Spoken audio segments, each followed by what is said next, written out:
Hey Weintek warriors, welcome to Weintek Live. Weintek Live is our new weekly live training session. Each week we cover a new topic to help you on your Weintek HMI application building journey. This live session will run for around 15 minutes, and if you have any questions related to the content being discussed, please wait until after the training session and we will address some of your questions then. Today, we'll cover how to set up and use some of the security features built into EasyBuilder Pro. All right. So I'm just going to pop open this EasyBuilder Pro project that I've created. It's just got a few simple windows which we'll cover here shortly, but for now, let's head to the Home tab and select System Parameters. And within the Security tab, we can create new users and assign them class permissions. So what are class-based permissions? Class-based permissions refers to a system where permissions are defined and managed based on user roles or groups, rather than individually for each user.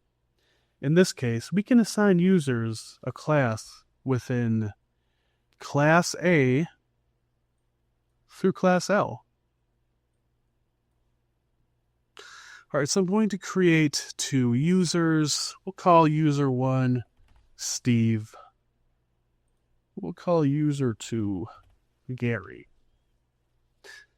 All right, and we will give Steve Class A permissions, and we'll give Gary Class A and B permissions. And it's important to note when creating users, their account must be enabled, or you won't be able to use them within your application. Okay, so now let's create a couple of objects that we will assign class-based restrictions, meaning that only users assigned those classes, the class permissions, will be able to access them.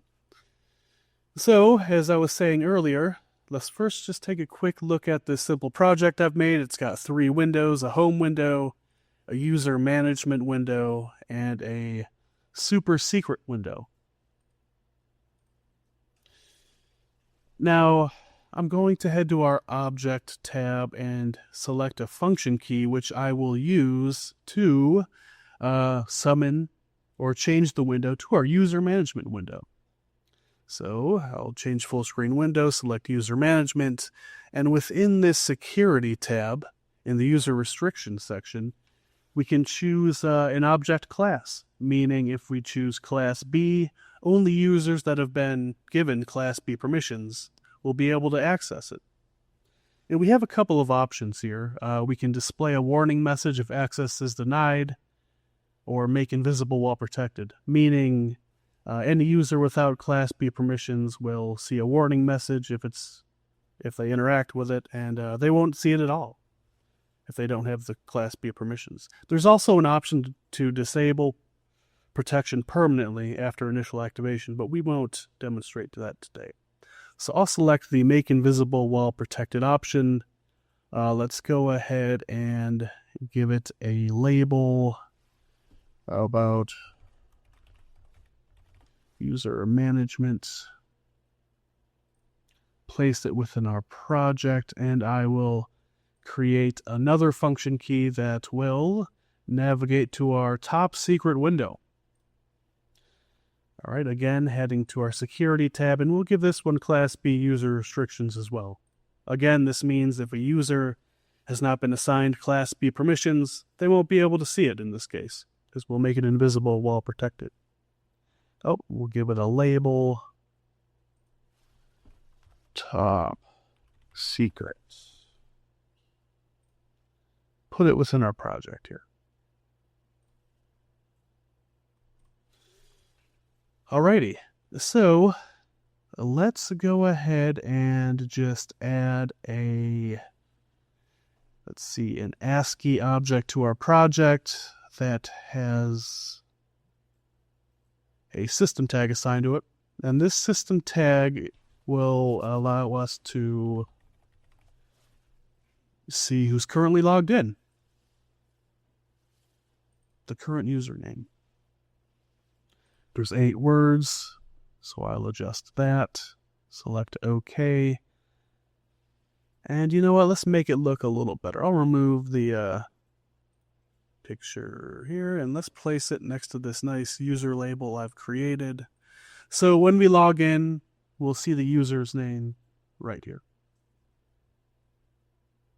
Okay.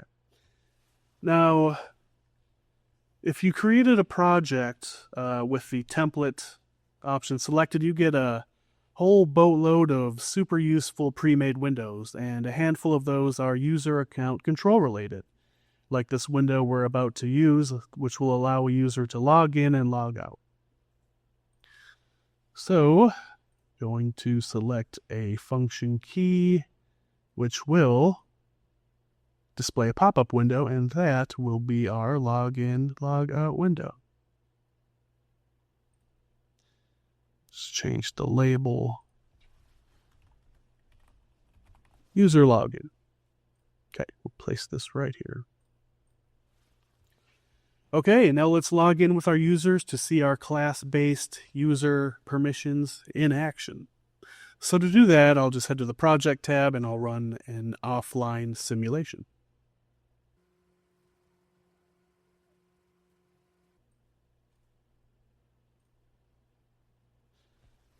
Okay, as you can see, we don't see our function keys down here. We're not able to access our user management and restricted top secret windows. And that's because no one is logged in at the moment.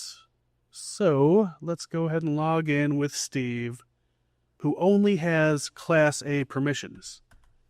Now, it's important that when you enter a user password or really anything into an ASCII or numeric object, you hit enter afterward, or that data is not going to stick.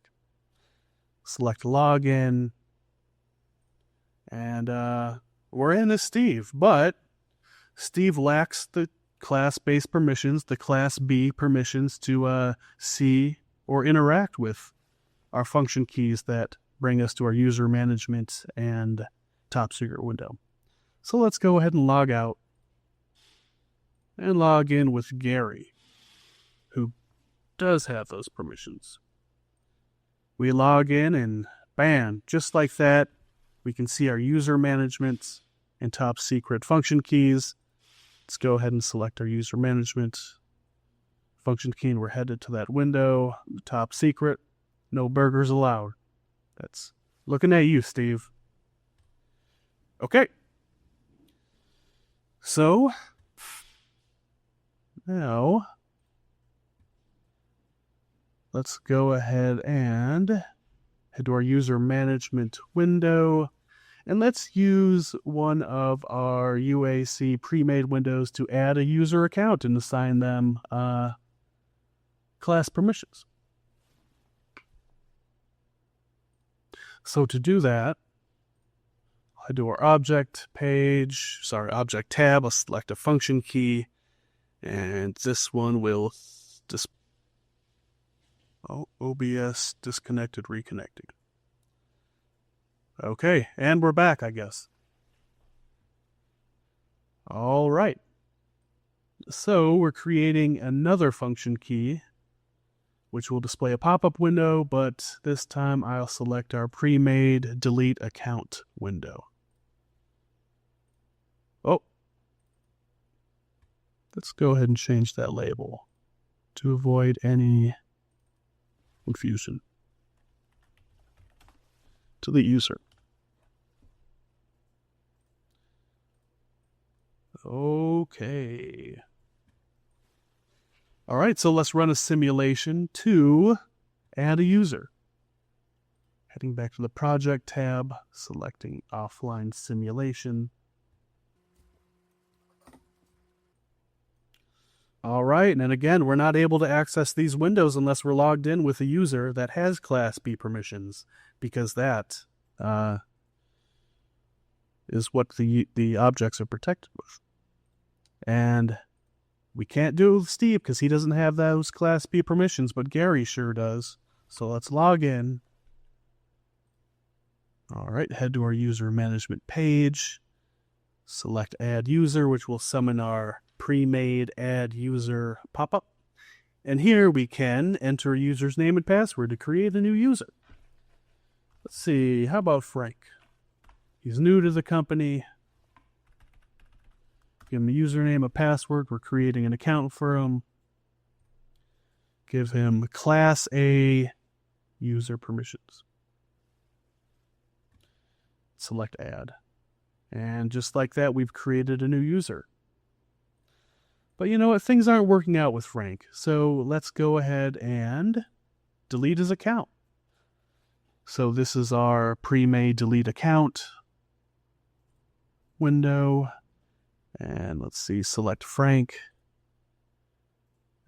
We're asked if we'd like to really delete him. Select OK. And just like that, Frank's gone. Goodbye, Frank. All right. So,